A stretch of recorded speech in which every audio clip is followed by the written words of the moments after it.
Alright, so I'm running out of footage for the Let's Drive series.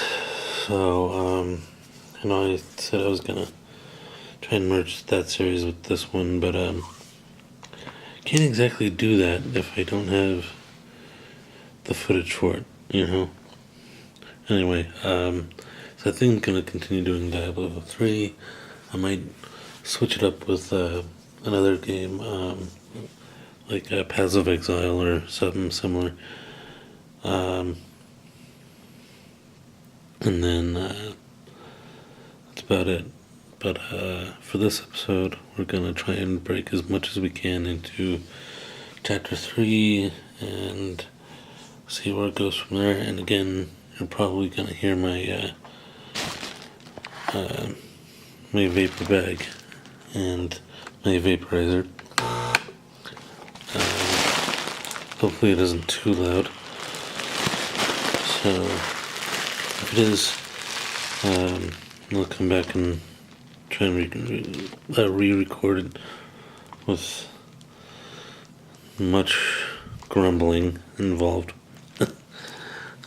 which seems to be the main theme of this read-through, is that I seem to grumble through a lot of this, but doing this so I can strengthen my VO work with for future use anyway, because I feel like I'm getting a little bit more confident in doing this, even though I'm broadcasting to fucking 0 people. So having that said, let's get into chapter 2. Alright.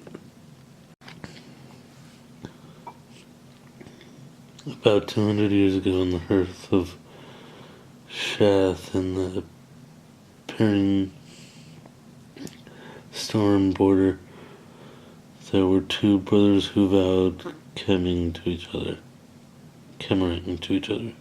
In those days, as now, full brothers were permitted to keep chemmer until one of them should bear a child. But after that they must separate, so it was never permitted them to vow chemmering for life. Yet this they had done. When a child was conceived, the Lord Shath commanded them to break their vow and never meet in chemmer again. On hearing this command, the one who bore the child, despaired and would not hear the comfort or counsel or procuring poison, committed suicide.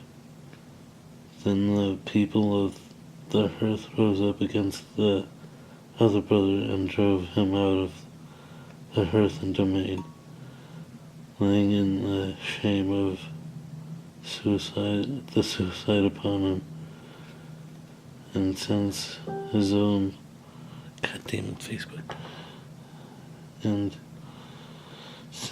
Lord had exiled him, and his story went before him, none would take him in. But after the 3 days guesting, all sent him from their doors as an outlaw. So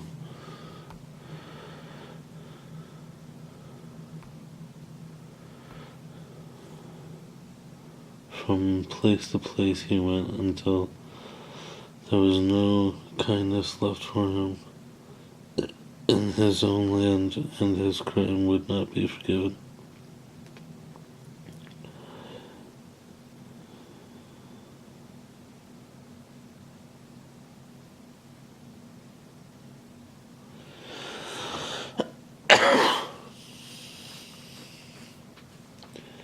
He had not believed this would be that it was so indeed he never returned over the land of the outer earth. This he said to his earth fellows there. I am without the face among men. I am not seen. I speak, and I am not heard. And I come, and am not welcomed. There's no place by the fire for me, nor food, nor table for me, nor bed made for me to lie in. Yet I still have my name. Catherine is my name. That name I lay on this earth as a curse, and with it my shame. Keep that for me. Now, nameless, I will go and seek my death. Then some of the earthmen jumped up with shouts and tumult, intending to kill him. For murder is a lighter shadow on a house than suicide. He escaped them and ran northward over the land towards the ice, outrunning all who pursued him. They came back, chapfallen to Shath. Githrin went on, and after a 2-day journey came to Paradise. For 2 days, northward on the ice, he had no food with him, nor shelter but his coat. On the ice, nothing grows, and no beasts run.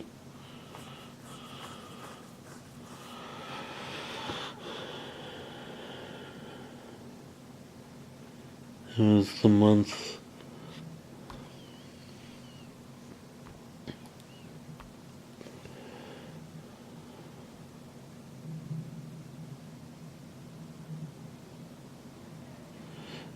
month of Sumsey, and the first great snows were falling those days and nights. He went alone through the storm. On the day he knew he was growing weaker. On the second night, he must lay down and sleep a while. On the third morning, waking, he saw that his hands were frostbitten, and found that his feet were too. Though he could not unfasten his boots to look at them. Having no use left of his hands, he began to crawl forward on his knees and elbows. He had no reason to do so, as it did not matter whether he died in one place on the ice or another. He felt that he should go northward.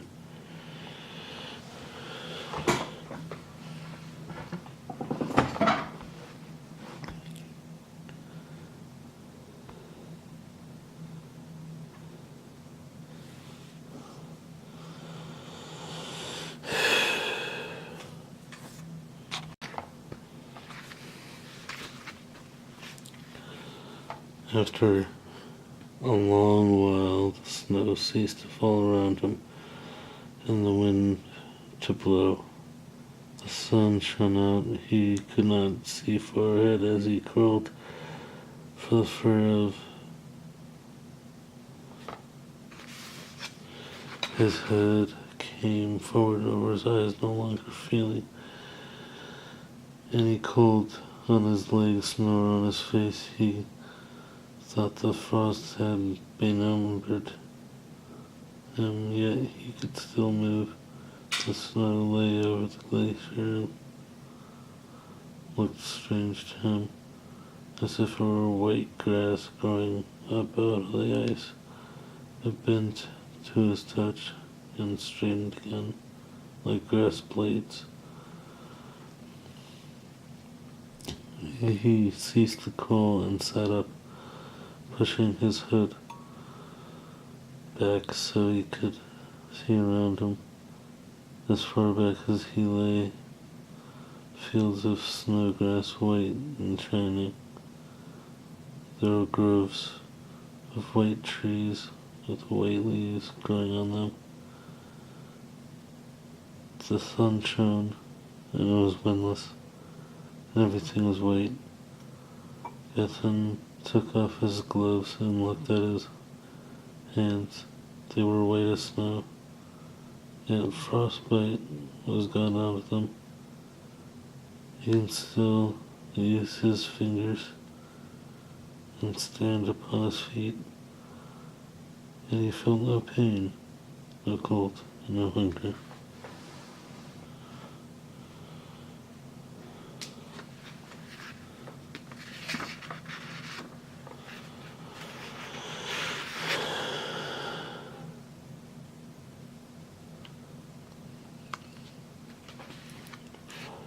He saw away over the ice to the north a white tower like of a domain in the form of this place far, far away. One came walking towards him after Catherine could see that the person was naked. His skin was all white and his hair was all white. He came nearer and nearer enough to speak. Catherine said, "Who are you?" The white man said, "I'm your brother, Cameron Hogue."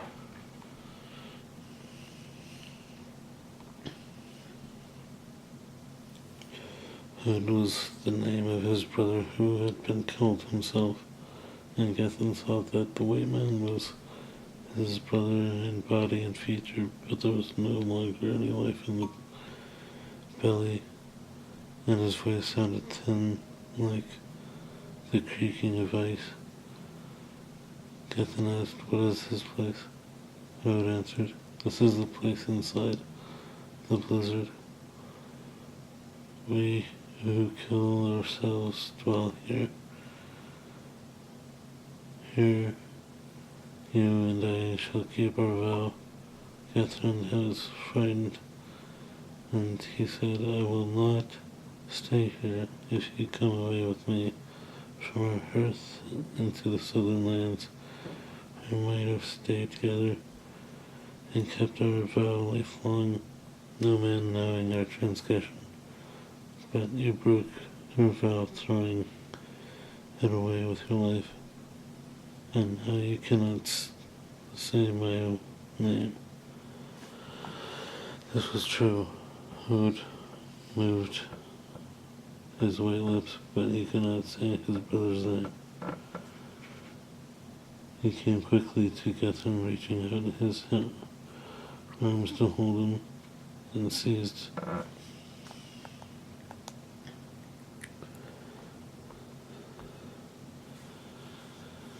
him by the left hand. Gethin broke free and ran from him. He ran to the southward, and running saw rise up before him a white wall of falling snow, and when he entered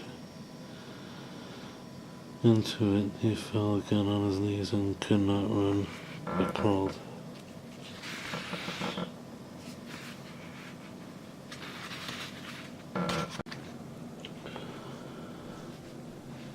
On the 9th day after he had gone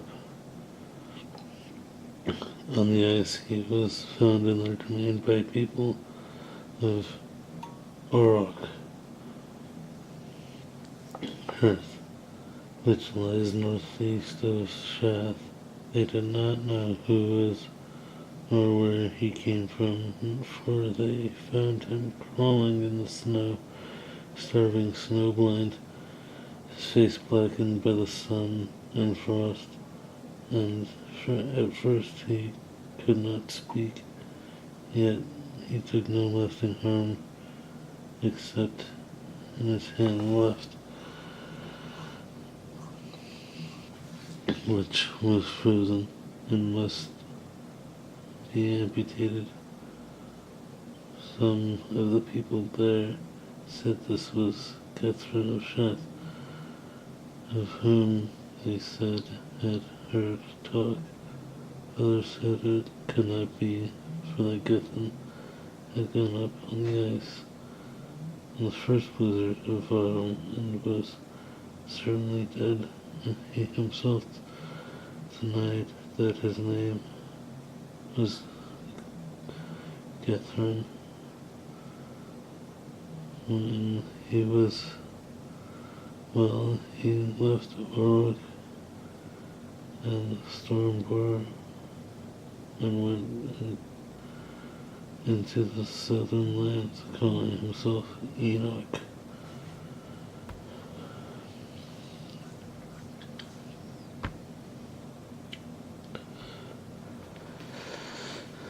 When Enoch was an old man dwelling in the plains of the Ruhr,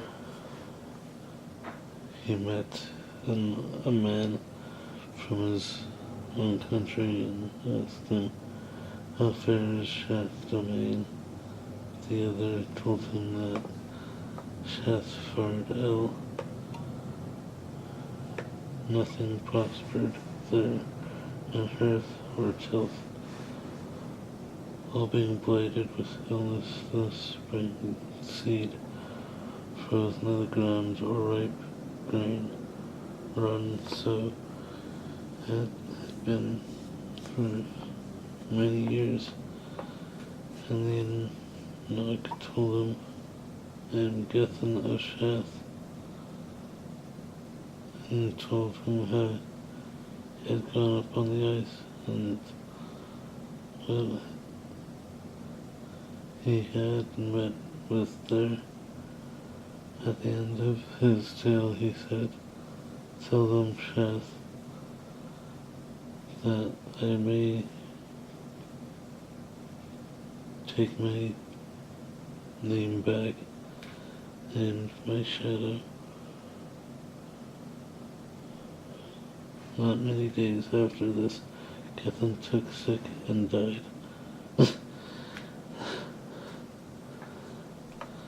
traveler carried his words back to Chath, and they say that from that time on, the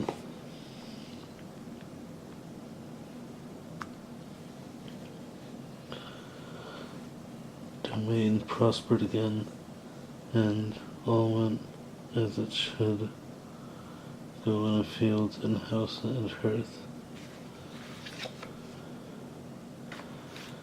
That's the end of chapter 2. And then I'm going to read chapter 3. I'm going to try and read it tomorrow morning, if I can.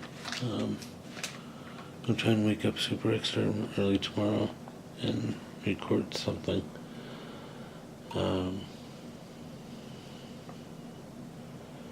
And then, if not, I'll be probably recording around the same time. This is about 10 minutes to 9. At this point, neighbors were finally able to be quiet, so I can record this shit. No birthdays or anything out in the fucking pool and dropping their cell phone in the pool and shit. Story for another time. Anyway,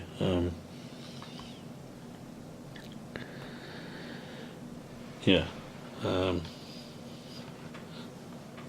This book is interesting. Kind of interested in where it's gonna go. Over the story is primarily, but